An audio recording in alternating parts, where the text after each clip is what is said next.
Om Swastiastu. Assalamualaikum warahmatullahi wabarakatuh. Salam sejahtera bagi kita semua. Om Namo Buddhaya, salam kebajikan. Perkenalkan, nama saya Igede Wisnu Satria Chandra Putra Eskom MM, yang merupakan salah satu dosen di program studi bisnis digital di Universitas Bunda Mulia. Dalam kesempatan kali ini, saya ingin menjelaskan mengenai mata kuliah yang saya ampu, yaitu mata kuliah Analisis dan Desain Bisnis Digital. Video ini saya susun sebagai syarat untuk sertifikasi dosen tahun 2025, khususnya dalam unjuk kerja Tridharma Perguruan Tinggi di bidang pengajaran. Mata kuliah yang saya ampu adalah Analisis dan Desain Bisnis Digital, yang merupakan mata kuliah wajib bagi mahasiswa program studi bisnis digital. Dalam hal ini, yang menjadi capaian pembelajaran mata kuliah ini, yang pertama adalah mahasiswa dapat menjelaskan tahapan pengembangan sistem informasi dengan menggunakan berbagai metode pengembangan sistem. Sedangkan yang kedua adalah mahasiswa dapat merancang sebuah sistem informasi sesuai dengan tahapan pengembangan sistem informasi dengan menggunakan metode berorientasi objek ataupun terstruktur secara mandiri. Metode yang saya gunakan untuk melakukan pengajaran itu adalah melalui ceramah, studi kasus, dan juga diskusi kelompok. Dalam hal ini, saya menggunakan media berupa presentasi PowerPoint dan juga menggunakan aplikasi untuk assessment seperti quizzes. Demikian penjelasan dari mata kuliah saya ampu. Selamat menyaksikan. Oke, selamat pagi teman-teman semua. Pagi. Oke, hari ini kita ketemu lagi ya di semester 4 ya. Di mata kuliah Analisis dan Desain Bisnis Digital ya. Jadi selama satu semester depan saya akan mendampingi kalian untuk mempelajari mata kuliah ini gitu ya. Nah, kira-kira apa sih yang menjadi target dari mata kuliah ini gitu ya? Jadi kita kembali lagi, ini merupakan salah satu mata kuliah yang memang wajib ya bagi mahasiswa bisnis digital gitu ya. Targetnya di sini adalah kalian bisa menjelaskan tahapan ya mengenai pengembangan sistem ya. Jadi dalam hal ini kan akan ada banyak metode ya untuk membangun sebuah sistem. Jadi kalian sebenarnya bisa menjelaskan bagaimana sih tahapan untuk kalian bisa mengembangkan sebuah sistem atau aplikasi. Ya, yang pastinya nanti akan digunakan oleh bisnis digital ya. Yang kedua adalah kalian nantinya bisa merancang sebuah sistem atau aplikasi gitu ya, sesuai dengan tahapan yang sudah kalian pelajari gitu ya.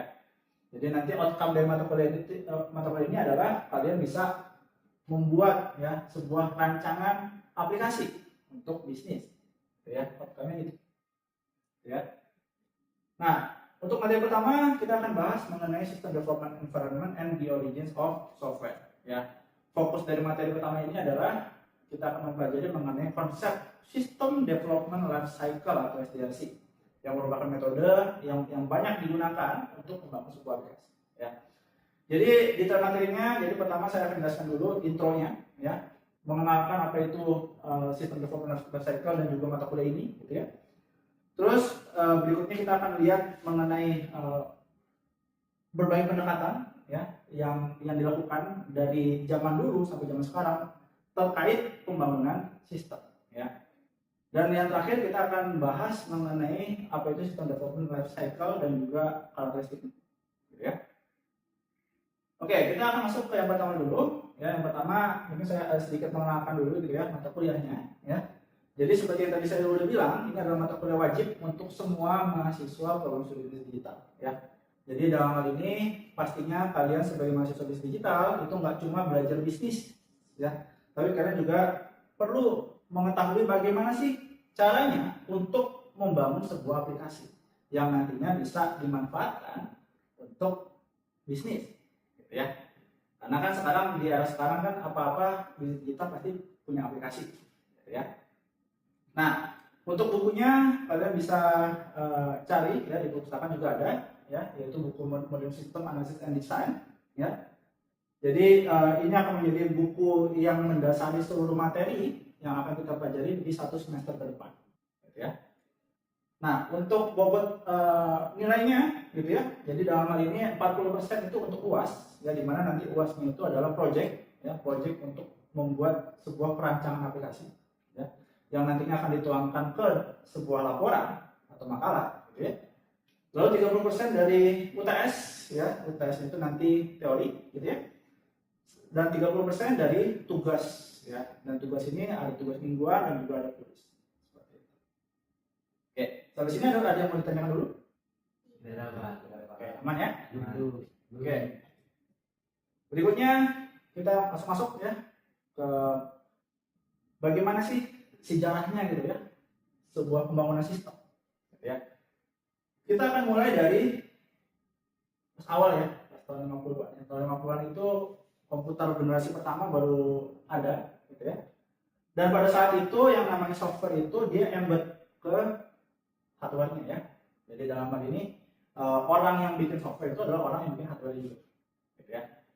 Dan dalam hal ini di saat itu ya karena processing power-nya masih sangat rendah gitu ya. Jadi dalam hal ini komputernya masih sangat belum smart gitu ya.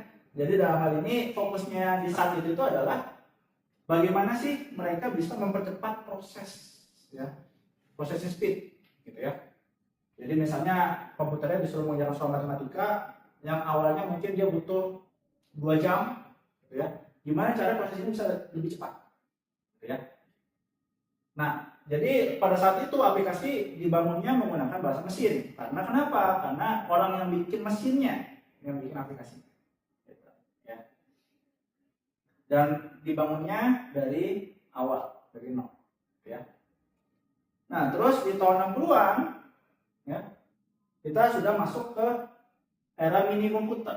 Ya. Nah, apa bedanya mini komputer sama komputer yang generasi awal tadi? Lebih kecil. Ya. Komputer yang generasi awal tadi emang ukurannya sudah apa sih? Bisa satu ruangan. Bisa satu ruangan. Ya. Sedangkan kalau yang mini komputer, ini udah ukurannya lebih compact. Ya. Cuma belum sekompact komputer zaman sekarang ya, kayak laptop atau tablet gitu ya. Ya belum sekompact itu. Tapi seenggaknya ini sudah lebih compact lah dibandingkan yang tadi yang satu ruangan. Gitu. Ya. Nah, sama seperti yang generasi awal, ya yang bikin aplikasinya itu juga masih dari ya yang istilahnya vendor komputernya. Ya. Cuma dalam hal ini ya rata-rata mereka sudah punya development staff sendiri ya, jadi mereka bangunnya juga dari awal. Dan di sini di era 60-an ya, pembangunan sistem itu masih dianggap sebagai seni saja.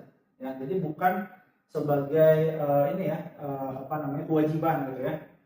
Dalam hal ini seenggaknya kalau mereka bisa bikin software, berarti itu ya mereka bisa memamerkannya gitu ya, selayaknya karya seni. Nah, di tahun 70-an akhirnya ditemukan yang namanya database management system.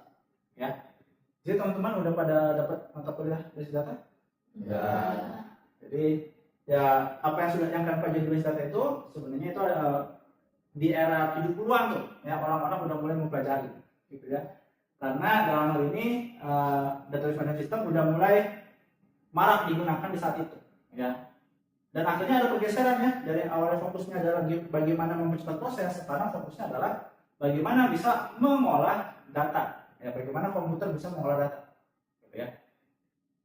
Oke, lalu masuk ke era 80-an, akhirnya masuk ke era mikrokomputer. Nah, apa bedanya yang mini komputer sama mikro?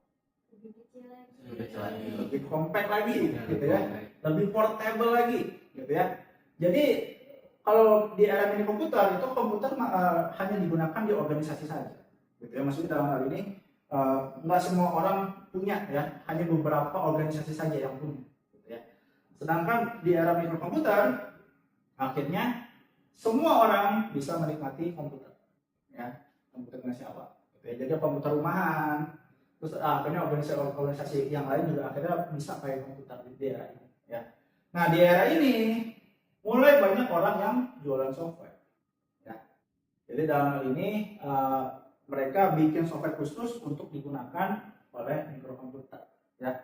Kira-kira ada yang tahu seperti apa aplikasinya? Dari Microsoft.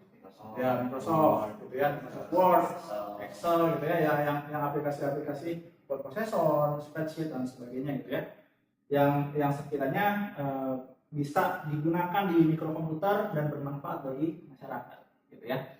Nah jadi perbedaan mendasar juga antara mikrokomputer sama mini komputer adalah di mikrokomputer ini mereka sudah berbasis GUI gitu ya, di mana mereka sudah ada Windows, sudah ada iPad gitu ya. Jadi orang lebih mudah untuk mempelajarinya ya. Gitu. Nah, terus berikutnya di tahun 90-an fokusnya geser lagi ya. Yang sebelumnya itu adalah gimana mengolah data, sekarang gimana mengintegrasikan sistem. Ya, gimana menghubungkan antara satu komputer dengan komputer lain. Ya. Jadi dalam hal ini ya ini udah mulai muncul berbagai sistem yang sifatnya client server. Ya. Dan ini cikal bakal internet nih, ya. Udah mulai muncul di 90-an ya. Nah, masuk ke era modern tahun 2000-an ke atas sampai di era sekarang itu 2025. Akhirnya orang yang membangun sistem itu pasti berbasis internet. Ya.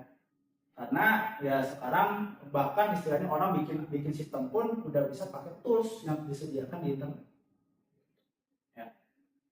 Dan dalam hal ini inilah yang akhirnya mendasari juga gitu ya, kenapa saat ini banyak bisnis yang bikin aplikasi gitu ya, karena ya kita sudah masuk ke era modern sekarang. Nah berikutnya kita akan mempelajari mengenai SDLC ya, sesuai dengan target dari pertemuan kali ini gitu ya. SDLC ya, System Development Life Cycle ya. Ada udah pernah dengar istilah ini? Oke, ada yang udah, ada yang belum gitu ya. Jadi dalam hal ini kalau kita berbicara SDLC, ini adalah salah satu metode yang paling basic yang digunakan gitu ya untuk membangun sistem. Ya. Jadi sebenarnya untuk membangun sistem itu ada banyak metode, tapi yang paling sering digunakan itu adalah metode SDLC. Ya, di mana di sini ada beberapa komponen dasar ya, di mana sebelum kita membangun sistem kita harus lakukan analisis, desain, dan implementasi dan sebagainya. Gitu, ya. Nah. Untuk SDLC sendiri ada 5 fase, ya.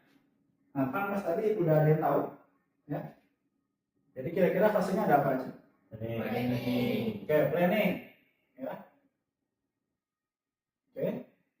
Terus setelah planning ngapain? Analisis. Oke. Analisis. Terus berikutnya? Desain. Oke, terus implementasi. Sorry.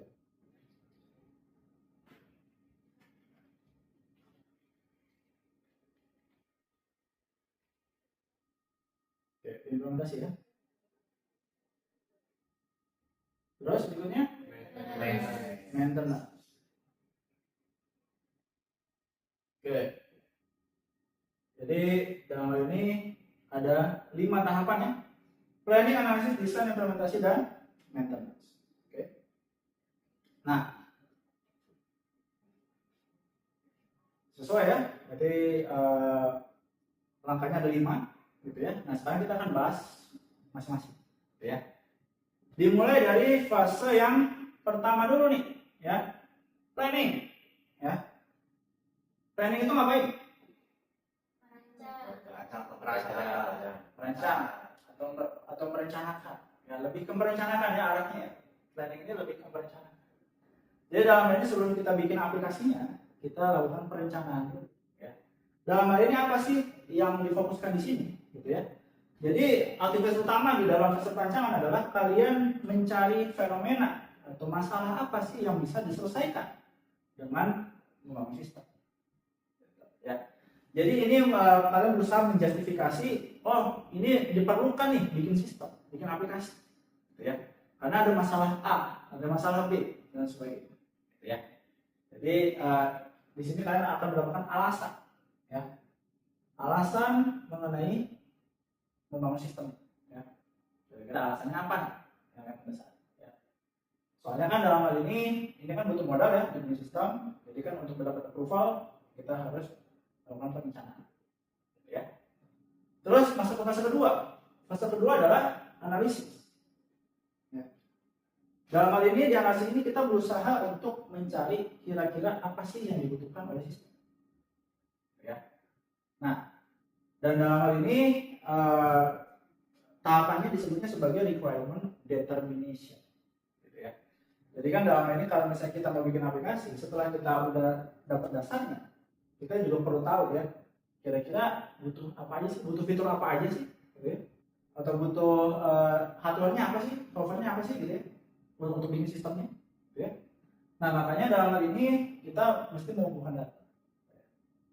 Kira-kira ada yang tahu gimana cara sih kita mengumpulkan data untuk requirement determination? Cara survei, oke, ya observasi, gitu ya. Jadi ya ini caranya basic banget ya, kayak kita mengumpulkan data pada umumnya ya. Jadi ada wawancara, survei, gitu ya. Jadi kita bisa wawancara dari kliennya, ya, mereka bikin apa, atau kita lakukan survei ke masyarakat yang sekiranya akan menggunakan aplikasinya, gitu ya. Sehingga kita dapat gambaran kira-kira mereka maunya kayak gimana. Ya. Nah, terus kalau kita sudah dapat, baru kita lakukan bikin strukturnya, gitu ya, yang mendasari nanti untuk proses desain, gitu ya. Jadi kita rapiin datanya dan itu jadi dasar untuk bikin desain. Nah, sekarang kita masuk ke fase desain. Desain, ya. Jadi dalam hal ini kalau misalnya kita masuk ke fase desain, berarti kita udah mulai melakukan yang namanya perancangan, ya. Kita mendesain, ya. Apa aja sih yang didesain biasanya? Oke. UI, ya, UI UX. Oke. Terus database, ya betul, ya. Jadi dalam hal ini ada yang kita rancang itu biasanya adalah dimulai dari database dulu. Ya, dari database baru kita mulai rancang UI UX-nya, gitu ya. Terus juga kebutuhan jaringannya dan sebagainya. Ya. Jadi kita lakukan rancangan itu, ya, agar nantinya dari sisi programmer yang mau nge-create itu bisa lebih mudah, ya, karena sudah ada desainnya. Gitu, ya. Nah, yang namanya desain itu ada dua jenis ya, ada yang logical, ada yang physical. Kalau yang logical design berarti dia desain yang istilahnya gambaran kasarnya gitu, kayak blueprintnya, gitu ya. Jadi dalam hal ini biasanya dia bentuknya itu adalah diagram-diagram, ya, untuk yang logical, ya. Sedangkan kalau physical design itu adalah desain yang sudah dituangkan menjadi sebuah prototype, ya, yang sekiranya bisa dilakukan testing, gitu ya. Jadi ibaratkan kalau seperti di gambar nih, ya, yang di atas ini adalah logical design-nya, yaitu blueprint-nya, ya. Lalu physical design ini adalah prototype dari blueprint yang sudah dibuat, ya. Oke. Nah, terus langkah keempat setelah desain itu ada implementasi, ya. Kalau kita sudah masuk ke fase implementasi, berarti kita di sini sudah memulai proses pembangunan sistemnya. Ya, jadi kalau yang tadi kita baru merancang, sekarang kita mulai develop, ya. Jadi di sini ada prosesnya, itu ada coding, ya, testing, gitu ya, sampai instalasi, ya. Jadi aplikasinya akan di develop, lalu nanti akan di testing, ya. Pas udah lolos testingnya, baru akhirnya di install, ya, untuk digunakan oleh masyarakat, ya, oleh user, gitu ya. Nah, apakah proses SDLC cukup sampai implementasi saja? Oke, kurang, ya.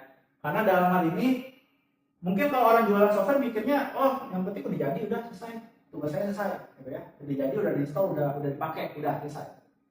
Nah, sebenarnya kalau kita berbicara secara idealnya, kalau kita masuk ke sistem, setelah implementasi kita perlu melakukan yang namanya maintenance, ya, fase kelima, maintenance, ya. Jadi kita rawat aplikasinya, ya.